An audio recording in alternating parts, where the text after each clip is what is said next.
England began their tour of New Zealand today in pretty much the same way as they spent much of their long and demanding visit to Australia, coming off second best to a much sharper side. It meant they lost for the third time in 3 matches in this 2020 tri-series that straddles both countries and now need a near miracle if they are to reach the final against Australia next week in Auckland, England. After shuffling their bowling back to bring back the pace of Mark Wood and Liam Plunkett, simply conceded too many runs here at the Westpac Stadium in failing to stop New Zealand, racking up 196 for 5. Then they lost wickets at bad times, notably Joe's Butler again deputing as captain for the injured Owen Morgan, on 2 to fall 13 runs short in what is becoming a desperately disappointing tournament for them. Only Dawid Malan, with his third half-century in his first 4 2020 internationals, offered any hope for England, who just cannot replicate their dynamic one-day form in the shorter limited overs game here. Now England need Australia to beat New Zealand in Auckland on Friday and then defeat them heavily themselves in the final qualifier in Hamilton on Sunday if they are to have a chance of winning their first 2020 tri-series.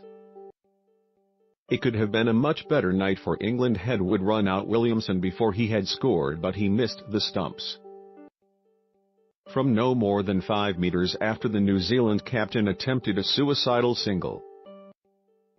That was the start of a difficult evening for England's fastest bowler, even though he was to take 2 wickets. Wood's pace disappearing for 51 off his 4 overs on his return to the side. It was Williamson who was an injury doubt ahead of this match, who was at the heart of an impressive batting display from New Zealand as he made his first 2020 half-century in over a year and added 82 with Martin Guptill.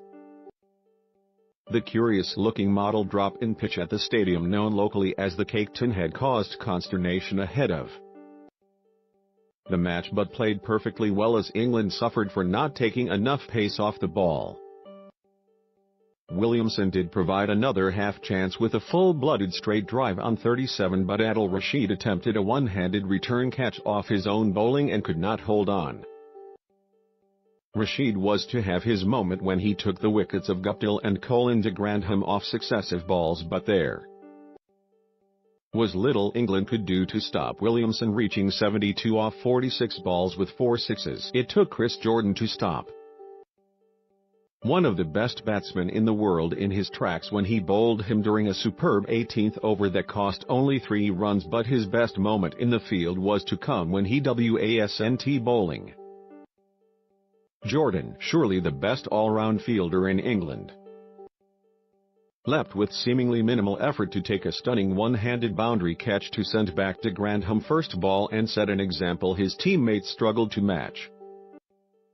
When Tim Seifert, one of 2 debutants in the New Zealand side along with Mark Chapman,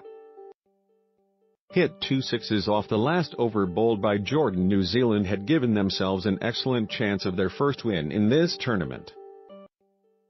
England again did not help themselves when Alex Hales to an Ish Sodhi long hop and James Vince to a lazy piece of running threw their wickets away, Williamson showing Wood how a direct hit from close range should be done.